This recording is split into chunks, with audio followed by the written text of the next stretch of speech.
इतने बड़े बेगैरत हो, ससुराल वालों से मांग रहे हो। हजरत एक भिखारी अगर भीख भी मांगने आता है तो किसके नाम पर मांगता है? अल्लाह के नाम पर, रसूल के नाम पर, गाजी बाबा के नाम पर।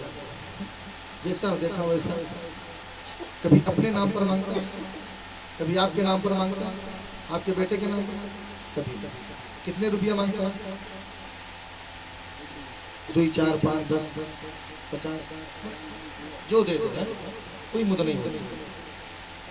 भिखारी लेकिन इतना तमीज है, अल्लाह के नाम पर मांगो। भिखारी है लेकिन इतना तमीज है कि अल्लाह के नाम पर मांगो। जिन हरामखोरों के घर में बेटे हो गए उनका तो बस पूछो मत। वो बेटे के नाम पर मांगा। अब बताओ भिखारी वो है कि ये? और 1, 2, 4 रुपया 10 नहीं बल्कि लाख 2 लाख का सौदा होता है। मैं एक आपको मिसाल दे रहा हूं। एक बाप जिस दिन से बच्ची जन्म लेती है उस दिन से लेकर के 20 साल तक बाप सिर्फ रातों दिन मेहनतों मशक्कत करता है। बेटी के नाजो नखरे उठाता, बड़े लाड से पालता, उसकी ख्वाहिशें पूरी करता, अच्छी तालीम और तरबियत देता। जब बेटी जवानी की दहलीज पर पहुंचती है तो बाप रिश्ता देखता। देखने के बाद में जिस बाप ने 20 साल तक इसलिए कमाया हो कि मैं अपनी बेटी को अपने दरवाजे से इस इज्जत के साथ विदा कर सकूं, जो भी मेहमान आए वो अच्छा खाना खाकर जाए, अच्छी रिहाइश पाकर जाए। कल की तारीख में देख लेना, अक्सर आप शादियां अटेंड करते हैं, देख लेना जितने बराती आते हैं, दूल्हा आता है लिबास नया होता, दूल्हे के बाप का लिबास नया होता, दूल्हे के भाइयों का लिबास नया होता, बरातियों के लिबास अच्छे क्वालिटी के होते हैं। यहाँ तक कि न्योतारी भी जो आते हैं अच्छा लिबास पहन कर आते हैं। लेकिन जिस बाप ने पूरी शादी का अरेंजमेंट किया है उसके जिस्म पर देख लेना फटा पुराना लिबास होता है। होता है इतनी शादी का अखराजात कर सका कि एक सूट नहीं सिला सकता। मैंने कहा चाचा आप भी अच्छे कपड़े पहन लेते हैं, क्योंकि आज सारे के सारे लोग नए कपड़े में नजर आते हैं। कहा बेटा तुम्हें मालूम नहीं है, मैं फटे पुराने कपड़े पहनकर जिंदगी गुजारता रहा ताकि दामाद के लिए मैं नया सूट खरीद सकूं। मैं टूटे चप्पल पहनकर चलता रहा ताकि दामाद के लिए बूट खरीद सकूं। मैं तो खुद टूटी चारपाई पर लेट करके जिंदगी गुजारता रहा ताकि दामाद के लिए मैं बेड खरीद सकूं। मैं तो खुद गर्म पानी पीता रहा ताकि दामाद के लिए फ्रीजर का इंतजाम कर सकूं। मैं तो खुद गर्मी में पड़ा रहा ताकि दामाद के लिए कूलर खरीद सकूं। आज जिस बाप ने इतनी मशक्कत के साथ में बेटे के लिए विदा करने के लिए ये अरमान दिल में सजोए हो, फिर ये हराम खोर आकर के ऊपर से और मांग करते हो। इतना याद रखना, अगर तुम्हारे जहेज मांगने की वजह से अगर किसी गरीब का अगर दिल दुख गया तो खुदा की कसम अल्लाह के नबी इरशाद फरमाते हैं कि तुम्हारे भी जन्नत में जाना तो दूर की बात है, तुम्हें जन्नत की खुशबू भी मैसर नहीं होगी। मरने के बाद जो नतीजा 40वां होता है ये भी काम नहीं आएंगे तुम्हारी बख्शिश की। इतना याद रखना, अगर किसी गरीब को जहेज के चक्कर में अगर तुमने उसे तकलीफ पहुंचाई है। अब तो बेटी देखने के नाम पर गाड़ियां भर भर के आते हैं, आते कि नहीं आते? और ऐसे से फोन लगा हमारे साहब है वो मुर्गा नहीं खाते, एक साहब और कुत्ता नहीं खाते, और है ये गधा नहीं खाते, ये फरमाइश करते हैं रास्ते में। अब एक बाप बेचारा गरीब अगर नहीं घर में इंतजाम तो जाकर के सूदी पर पैसा, मैंने कई लोगों का मैंने फोन मेरे पास आया कि मौलाना क्या ब्याज पर पैसा ले लूं? क्यों? कहा बेटी को देखने के लिए लोग आ रहे हैं इंतजाम घर में करने का। बताओ सूदी पर पैसा ला करके इंतजाम करते हैं उनके खाने पीने का, यहाँ तक कि हराम खोरों के लिए बीड़ी सिगरेट पर इंतजाम करते हैं। ये आएंगे खाएंगे चारपाई तोड़ेंगे और उसमें 2-4 औरतें भी ऐसी लाते हैं। अल्लाह की पनाह यार, मेरी माँ बहनों को तो कम से कम ऐसा नहीं करना चाहिए कि खुद वो एक औरत है, औरत को औरत की तो कम से कम इज्जत करनी चाहिए। दो तीन औरतें उसमें ऐसी तो कहते बेटी जरा बोल के दिखा, चल के दिखा, है ना। अच्छा बताओ ईमानदारी से, ये एक सऊदी के वीजे के लिए अगर कोई अप्लाई करता है उसका एक इंटरव्यू होता है ना। इंटरव्यू में पास होने के लिए मौलवी साहब, इमाम साहब न जाने कौन दरगाह पे हो जाता है, तो इंटरव्यू में पास हो। मसला सिर्फ 2 साल की जॉब का है कि नहीं। तो जहाँ 2 साल की जॉब का मसला हो तो इतने लोगों से दुआएं कराई जाएगी, और जहाँ जिंदगी का सवाल हो वहाँ लोग कोई पूछने के लिए तैयार नहीं कि बेटी तेरी रिजा क्या है, बल्कि यहाँ तो कहा बेटी चल के बोल के दिखाओ, अब तुम्हें बहू से मतलब है। ऐसे हालत है, मेरी माँ बहनों को नहीं करना चाहिए हमारी शादी। बहरहाल अब ये खाने पीने के बाद जब बेटी का बाप आकर कहता कहो मेरी बेटी पसंद आई या नहीं, कहते घबराइएगा नहीं समझी जी, हम घर जाकर बताएंगे आपकी बेटी मुझे पसंद है या नहीं। जी जी बिल्कुल सही। और ये पहुंच करके घर जब पहुंचते हैं, इधर घर से गाड़ियां निकलती हैं, इसी माँ बाप की दिल की धड़कनें तेज हो जाती हैं, क्योंकि कर्जे पर पैसा लाकर बच्चे के मेहमानों के लिए इंतजाम करना, अब उसका दिल की धड़कनें तेज होती। रब जाने सवाल का जवाब क्या आता है, रिश्ता कहीं रिजेक्ट न कर दे। अभी तो एक कर्जा मैं उधार नहीं हो पाया, दूसरा कर्जा फिर लेकर आ गया हूं। अब यहाँ तक कि माँ बाप इधर से उधर करते रहते हैं, यहाँ तक कि हरामखोर घर पहुंचकर फोन लगा देते हैं, तुम्हें मेरी बेटी पसंद नहीं, मुझे तुम्हारी बेटी। भैया क्या बात है, उसके होंठ मोटे हैं, उसकी नाक टेढ़ी है, उसका कलर सांवला है, ऐसे ऐब निकाल करके बेटी को रिजेक्ट कर देते हैं। लेकिन माँ बाप फिर भी तसल्ली दे लेते हैं। लेकिन जिस बेटी को रिजेक्ट किया जाता है, क्योंकि वो बेटी गर्चे पीर अली की बहन हो, लेकिन खुदा की कसम अल्लाह के नबी इरशाद फरमाते हैं कलमा पढ़ने वाले के घर में अगर बेटी पैदा हो जाए तो वो उसे शहजादी इस्लाम का खिताब दिया जाता है, वो इस्लाम की शहजादी होती है। अब जब ऐसी बेटियों को रिजेक्ट किया जाता है तो वही बेटी रात की तारीकी में माँ बाप तो सो जाते हैं, बस्ती वाले सो जाते हैं, यहाँ तक कि पड़ोस वाले भी सो जाते हैं, लेकिन वो इस्लाम की शहजादी रात में बिस्तर पे जाती है, करवट पे करवट बदलती रहती, करवट पे करवट बदलती रहती, नींद नहीं आती। जब पूरी दुनिया सो जाती तो बेटी अल्लाह की बारगाह से लौ लगा कर अर्ज करती है, मौला अगर मेरे शौहर ने मुझे रिजेक्ट कर दिया है, अगर मुझे रिजेक्ट इसलिए कर दिया मेरे होंठ काले हैं तो कसूर मेरा क्या है, पैदा तो तूने किया है। अगर मेरा कलर काला है तो कसूर मेरा क्या है, पैदा तो तूने किया है। अगर मेरी नाक टेढ़ी है तो कसूर मेरा क्या है, पैदा तो तूने किया है। जब इस्लाम की शहजादी रात की तारीकी में रब की बारगाह में जब गिड़गिड़ाती है, इतना याद रखना नबी के उम्मतियों, बेटी अगरचे रात में गिड़गिड़ाती है, जिस बस्ती में ये बच्ची चारपाई पर लेटी होती है, अल्लाह की बारगाह में जब गिड़गिड़ाती है तो मौला ताला उस बस्ती पर अपनी रहमतें नहीं भेजता है, बल्कि ऐसे ऐसे अजाब नाजिल करता कि पूरी की पूरी बस्ती तबाह बर्बाद हो जाती है। अच्छा नौजवानों से मेरा एक सवाल है, इतना बड़ा खलील, सिर्फ इतना बता दो, आज जिस जगह पर बेटियां हैं उस जगह पर तुम्हें रखा जाए, सिर्फ बेटियों को देखने के लिए भेजा जाए कि जाओ अपने शौहर को करके आओ, और वो आकर के तुम्हें रिजेक्ट करके जाए, तुम पर क्या गुजरेगी, क्या गुजरेगी।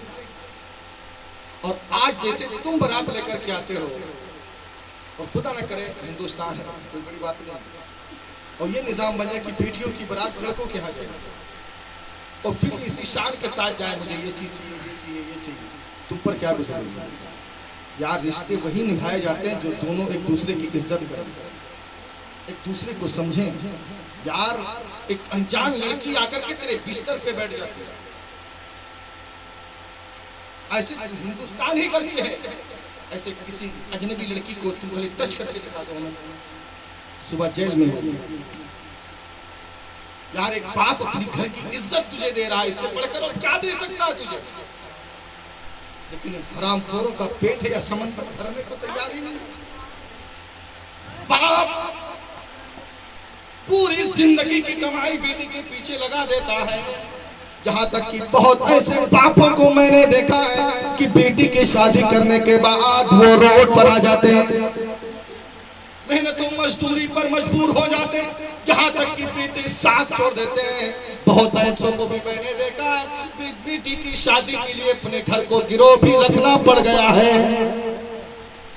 और कौन तुमसे, मेरा सवाल ये है ना कि अगर तुम्हारे एक खुराक खाना खाने की वजह से अगर कोई गरीब बेघर हो रहा है ना, तो ऐसा खाना खाना तुम्हारे लिए हराम है। आज की जाकर के शादियों में देख लो जितना खाना बर्बाद होता है, गांव तो गांव है, पड़ोसी गांव के कुत्ते भी खाकर शेर शिकम हो जाते हैं। लेकिन तुम्हें इतना एहसास नहीं, कभी सोचा नहीं आज जो खाना तुम बर्बाद कर रहे हो, आज बेटी के बाप ने कितने दिनों से एक एक अनाज को चुन चुन करके रखा है। लेकिन इन्हें एहसास क्यों होगा? क्योंकि जब अपने ऊपर पड़ता तब पता चलता है ना। ये तो दूसरे का माल है, हमें क्या फर्क पड़ने वाला है। लेकिन ये दर्द अगर अब भी नहीं समझोगे, इतना याद रखना, अभी 3 दिन पहले दिल्ली के अंदर एक वीडियो बीजेपी का विधायक जिसने वायरल की, एक फिल्म निकली है, बनाई गई है, द कश्मीर फाइल। मोबाइल में कुछ तो देखा तो होगा, ठीक है, देखो अच्छी बात, लेकिन उससे कुछ समझ लिया, क्या लिया सबक बता दो। उस फिल्म का हमें कोई एक सबक अगर आपने लिया बता दो।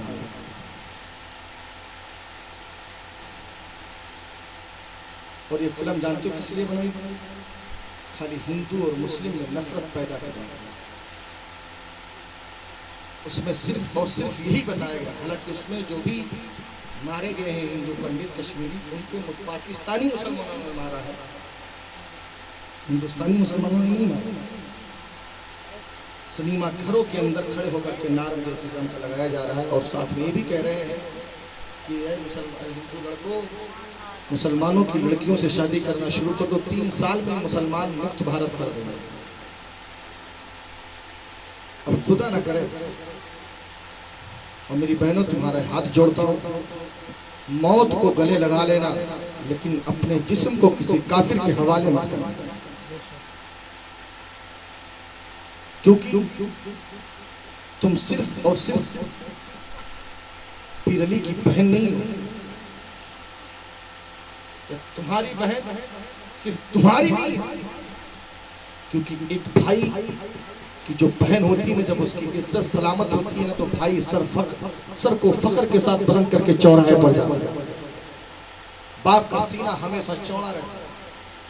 माँ भी 10 औरतों में जाकर के इज्जत के साथ बैठने का उसे मकाम मिलता है, लेकिन जब उसी बेटी की इज्जत सरे बाजार अगर नीलाम हो जाए ना, तो भाई चौराहा तो दूर की बात, अपने दोस्तों की महफिलों में भी जाने के काबिल नहीं होता। जो बाप कभी गैरों की पंचायतें किया करता था ना, वो बाप अब तो गैरों के छोड़ो, घर में भी उसकी शान और शौकत को धक्का लग जाता है। एक माँ घर में घुट घुट कर मरने पर तैयार हो जाती है। इसलिए बहन अगर तेरी इज्जत सलामत है ना, तो भाई का वकार भी सलामत है, बाप की शान भी सलामत है, माँ की ममता भी सलामत है। अगर तेरी इज्जत सलामत है, तेरा कुंबा और कबीले की शान भी सलामत है। इसलिए कभी इन काफिरों के हत्थे मत चढ़, और वजह चढ़ेंगे की बात नहीं है। आज कुछ दिन पहले देखा होगा आपने, कर्नाटक के अंदर एक मुस्कान लड़की का जो हिजाब का मसला उठा था, है ना, वीडियो वायरल है, लड़की को सलूट है, सलूट है। एक चीज जहाँ तक मैंने अपने बचपन से मैंने सीखा है, कुछ बातें ऐसी हैं जो मैं किताबों से नहीं बोलता, लेकिन हाँ ये समाज में था। पहले आज से 30 साल पहले अगर देखें आप, तो मेरी माओ का घूंघट कितना होता था। यहाँ तक कि 2-2 बच्चे की माएँ हो जाती, पड़ोसियों को पता नहीं चलता कि फला की बहू कैसी है। था ऐसा नहीं? अच्छा, ये घूंघट यहाँ से उठ करके इतने पे आए, इतने से उठ करके सर पे आया, कुछ दिन के बाद आदत पड़ गई, अब सर से उतर करके गले में आया, फिर 2-4 दिन बुरा लगा, फिर आदत पड़ गई, अब धीरे धीरे गले से भी गायब हो गया। अच्छा, ये गैरों को पता कैसे कि कॉलेज में पहनकर नहीं आने देंगे? क्योंकि वो देखते हैं शादियों में कि जब मुसलमान बेटियां जब शादियों में डांस कर सकती हैं तो बगैर बुर्का के फिर कॉलेज में क्यों नहीं आ सकती? और नौजवानों, तुम्हें अल्लाह सलामत रखे। आज जिस बेटी को गांव वाले नहीं जानते थे, जब शादी में वो डांस करती तो ये फेसबुक पर लाइव करते हैं। जिस बेटी को पड़ोसी नहीं जानता था, आज पूरा भारत देख रहा है, देखो मेरी बहन नाच रही, हम फेसबुक लाइव करके दिखा रहे हैं। यार, इतनी तेरी गैरत मर चुकी है कि अपनी बहन की इज्जत सरे बाजार तो नीलाम कर रहा है। अब दुनिया देख रही है, तो जब दुनिया देखेगी, अब उस बहन को अगर तू बुर्का में अगर एडमिशन दिलाना चाहता तो ये कौम हरगिज़ एडमिशन नहीं देने देगी। क्यों? क्योंकि ये तेरी वही बहन है जो हजारों के भीड़ में नंगे सर नाच रही है। अब पाबंदी लग गई तो बड़ी तकलीफ हो रही है, हुकूमत मेरे साथ धोखाधड़ी कर रही है। आज शादियों में देखो वीडियो बनाई जा रही है, पिक्चरें बनाई जा रही हैं। इसका जिम्मेदार कौन है? वलमा कहे तो बुरे, इसके जिम्मेदार हम खुद हैं। अपनी घर की इज्जत मैंने खुद नीलाम की, वलमा ने नहीं। लेकिन आज मसलों को हल वलमा ही करने आते हैं। इसलिए प्यारे नौजवानों, एक देखो हिंदू धर्म है तो सबको पता है, इसमें एक त्योहार होता है रक्षाबंधन, होता है ना। एक बहन 2 रुपया 5 रुपए का धागा भाई के कलाई में बांधती है, तो उसके बदले में भाई क्या कहता है? हम तेरी रक्षा करेंगे। गिफ्ट तो दूर की बात है, वो कुछ होता देता ही, लेकिन क्या कहता है? हम तेरी रक्षा करेंगे। कितने दिन तक? 2 दिन, जिंदगी भर। जो धागे की कीमत क्या है? कोई कीमत है? लेकिन इन्होंने तो अब बताया है कि बहन की रक्षा कैसे करना। लेकिन ये तरीका मेरे मुस्तफा ने 1400 साल पहले बताया था। मेरे आका की बहन एक रजाई जिनका नाम हस्ते शीमा है, तो सरकार की रजाई है, उनकी शादी नबी नबूवत से पहले हो गई। उनकी शादी कुफारों के घर में हो गई। और जब जंगे बदर हुई तो हस्ते सीमा के कबीले के लोग गिरफ्तार होकर के आका की बारगाह में आए। तो वहां कबीले वाले लोग चंदा कर रहे थे अपने कबीले के लोगों को छुड़ाने के लिए। तो हस्ते सीमा के पास भी गए, कहा चंदा, तो कहा किस लिए? कहा कबीले के लोगों को छुड़ाना। कहा कहाँ है? कहा कि नौजवान है जिसका नाम मोहम्मद है सल्लल्लाहु अलैहि वसल्लम, उनके कब्जे में, उनसे मुझे छुड़ाना। कहा अच्छा। कहा अगर नाम मोहम्मद है, हाशमी घराने का है, तो पैसे की जरूरत नहीं है, बहन का दामन काफी है। बहन का दामन काफी है। और नौजवानों को देख लो, शादी होने के बाद में ससुराल में 1.5 महीना पड़े रहते और बहन के इनको जाने की तौफीक नहीं होती। क्यों? क्योंकि ससुराल में मिलेगा, वहां देना पड़ेगा। यार, बहनों को देने से कभी कोई गरीब नहीं हो जाता। किस्मत वालों के घर में बहनें होती हैं, समझ रहे हैं? तो भाई बहन का रिश्ता बड़ा हसास रिश्ता होता है, इससे पाक रिश्ता कोई नहीं होता, इतना याद रखना। हज़रत शीमा ने अपने कबीले के लोगों से कहा, चलो मेरे साथ में और बताओ मोहम्मद कहाँ है? मेरे आका हज़रत ज़ैद इब्न अरक़म साहबी रसूल के घर पे मौजूद थे और सहाबा तलवारें लेकर के पूरे घर की निगरानी कर रहे थे। हज़रत शीमा जैसे पहुंचती है, सहाबा ने तलवारें उठा ली। ऐ खातून, बता तू कहां से आई है? कहा मैं फला कबीले से आई हूं। किस लिए आई है? कहा मुझे मोहम्मद से मिलना है। कहा ठहरो, पहले पूछ कर आते हैं। गए, कहा एक खातून फला कबीले से आई है और वो कहती है कि हम आपसे मिलना चाहते हैं। मेरे आका ने फरमाया नाम पूछ करके आओ। कहा जाकर बता दो मेरा नाम शीमा। गए, बताया उसका नाम शीमा है। मेरे आका ने फरमाया सीमा है, बताओ उससे मेरा क्या रिश्ता है? तो कहा जाकर कह दो कि मैं उनकी रजाई बहन हूं, सीमा हूं। ये सीमा वो है जिन्होंने सरकार को गोदी खिलाई, किस्मत पे नाज करा। मेरे आका ने फरमाया, ऐ मेरी सहाबी जाकर सीमा से पूछो क्या मोहम्मद की निशानी भी उनके पास कोई मौजूद है? ये होती बहन है। कभी ईद पर बुरा मत माना मेरी माँ बहनों, क्योंकि मैं भी बीवी वाला हूं। ईद पे तुम मेहरारू को 5,000 का सूट ला कर दो, कहेगी पसंद तो नहीं लेकिन ले लेती हूँ, आप ला, है ना? और उसी ईद की त्योहारी में बहन को तुम सिर्फ 50 रुपए का दुपट्टा देकर आ जाओ ना,